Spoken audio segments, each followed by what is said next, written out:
ರ ನ್ಯೂಸ್ ಕನ್ನಡ ಪ್ರಾಯೋಜಕರು Vikas career academy in Dharwad. ಯಶಸ್ವಿ 25ನೇ ವರ್ಷಕ್ಕೆ ಪಾದಾರ್ಪಣೆ. ಧಾರವಾಡದಲ್ಲಿ ಶ್ರೀರಾಮ ನವಮಿ ನಿಮಿತ್ತ ಲೈನ ಬಜಾರ್ ಶ್ರೀರಾಮ ಮಂದಿರದಲ್ಲಿ ಶ್ರೀರಾಮದೇವರ ತೊಟ್ಟಿಲೋತ್ಸವ ಜರುಗಿತು.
निशाचरजमो रामाय तस्मै नमः।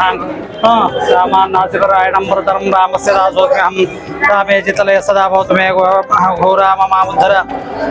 ಇವತ್ತಿನ ದಿವಸ ನಮ್ಮ ಲೈನ್ ಬಜಾರ್ದ ರಾಮ ದೇವಸ್ಥಾನ ಸುಮಾರು 100 ವರ್ಷಗಳಿಂದ ಇಲ್ಲಿ ಮೂಲ ಧಾರವಾಡ ಸ್ಥಾಪನೆ ಆದಾಗಿಂದ ಹಿಡಿದು ಇದು ಮೊಟ್ಟ ಮೊದಲನೇ ರಾಮ ದೇವಸ್ಥಾನ ಅಂತ ಹೇಳ್ಬೋದು. ಇಲ್ಲಿ ಸಾಕಷ್ಟು ಅಂದ್ರೆ ನಮ್ಮ ಇಡೀ ಧಾರವಾಡ ಪ್ರಾಂತನೇ ಈ ಒಂದು ರಾಮ ದೇವಸ್ಥಾನಕ್ಕೆ ನಡ್ಕೋತದೆ. ಎಲ್ಲ ಭಕ್ತರು ಕೂಡ ಇಲ್ಲಿ ಪ್ರತಿನಿತ್ಯ ಬಂದು ಇಲ್ಲಿ ರಾಮನ ಒಂದು ಕೃಪೆಗೆ ಪಾತ್ರರಾಗಿ ತಮ್ಮ ಇಷ್ಟಾರ್ಥಗಳನ್ನು ಕೇಳ್ಕೊಂಡು ಆ ಇಷ್ಟಾರ್ಥಗಳು ಈಡೇರುವುದಕ್ಕೆ ನಮ್ಮ ಸಾಕ್ಷಾತ್ ರಾಮದೇವರ ಸಾಕ್ಷಿ ಆಗ್ಯಾರ ಅಂತ ನಾವು ಹೇಳ್ಬಹುದು. ಲೈನ್ ಬಜಾರ್ ರಾಮದೇವರ ದೇವಸ್ಥಾನ ಅಂತಂದ್ರೆ ಇಡೀ ನಮ್ಮ ಕರ್ನಾಟಕ ರಾಜ್ಯದೊಳಗ ಇದು ಮೊದಲನೇ ರಾಮ ದೇವಸ್ಥಾನ ಅಂತ ಹೇಳ್ಬೋದು. ಆ ರೀತಿಯಾಗಿ ಇದನ್ನ ನಮ್ಮ ಬೆಳದಡಿಯಿಂದ ಬ್ರಹ್ಮಚೈತನ್ಯ ಮಹಾರಾಜರು ರಾಮ ದೇವಸ್ಥಾನವನ್ನು ಸ್ಥಾಪನೆ ಮಾಡಿದ್ರು. ಅದಕ್ಕೆ ಸಾಕಷ್ಟು ಸಾವಿರಾರು ಜನ ಭಕ್ತರು ಈ ಒಂದು ದೇವಸ್ಥಾನಕ್ಕೆ ನಡ್ಕೊಂಡು ಕೃತಾರ್ಥರಾಗ್ತಾರೆ ಅಂತ ನಾವು 115 ವರ್ಷ 115 ವರ್ಷ ಉತ್ತರೋತ್ತರ ಅಭಿವೃದ್ಧಿ ಈ ಸುಪ್ರಸಂಗದಲ್ಲಿ ಶೃಂಗೇರಿಯ ಶ್ರೀ ಶ್ರೀ ವಿದ್ಯಾ ವಿಶ್ವೇಶ್ವರ ಮಹಾಸ್ವಾಮಿಗಳವರ ದಿವ್ಯ ಸಾನ್ನಿಧ್ಯ ವಹಿಸಿ ಆಶೀರ್ವಚನ ನೀಡಿದರು. ವಿಕಾಸ್ ಕರಿಯರ್ ಅಕಾಡೆಮಿ ಧಾರವಾಡ ಯಶಸ್ವಿ 25ನೇ ವಾರ್ಷಿಕ ಪಾದಾರ್ಪಣೆ.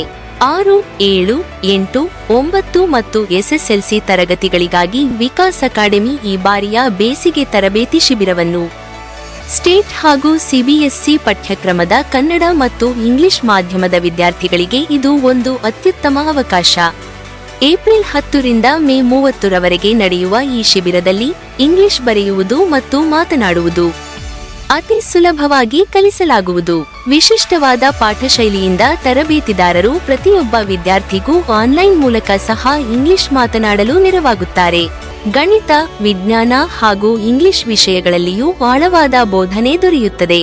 ಪ್ರತಿಷ್ಠಿತ ಶಿಕ್ಷಕರಿಂದ ತರಬೇತಿ ಪಡೆಯುವ ಈ ಅವಕಾಶದಿಂದ ವಿದ್ಯಾರ್ಥಿಗಳು ಸ್ಪರ್ಧಾತ್ಮಕ ಪರೀಕ್ಷೆಗಳಿಗೂ ಸಜ್ಜಾಗಬಹುದು.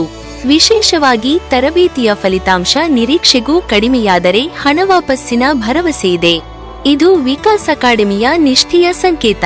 ಇಂದೇ ಸಂಪರ್ಕಿಸಿ ವಿಕಾಸ್ ಕರಿಯರ್ ಅಕಾಡೆಮಿ, ಲಿಂಗಾಯತ್ ಭವನದ ಹತ್ತಿರ, ರಾಮಕೃಷ್ಣ ಆಶ್ರಮ ಹಿಂದಿನ ಕಡೆ, Sattapur last bus stop, Dharwad.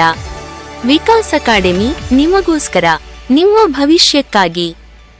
ಭಕ್ತರು ಕಾರ್ಯಕ್ರಮದಲ್ಲಿ ಭಾಗವಹಿಸಿ ಶ್ರೀರಾಮ ಪ್ರಭುವಿನ ಮತ್ತು ಶ್ರೀಗುರುಗಳ ದರ್ಶನ ಜೊತೆಗೆ ಆಶೀರ್ವಾದ ಪಡೆದುಕೊಂಡರು. ಅದೇ ರೀತಿ ಮಾಳಮ್ಮಡ್ಡಿಯಲ್ಲಿ ಎಮ್ಮಿಕೇರಿ ಸೀತಾರಾಮ ಮಂದಿರದಲ್ಲಿ ಶ್ರೀರಾಮನವಮಿ ತೊಟ್ಟಿಲು ಉತ್ಸವ ಆಚರಿಸಲಾಯಿತು.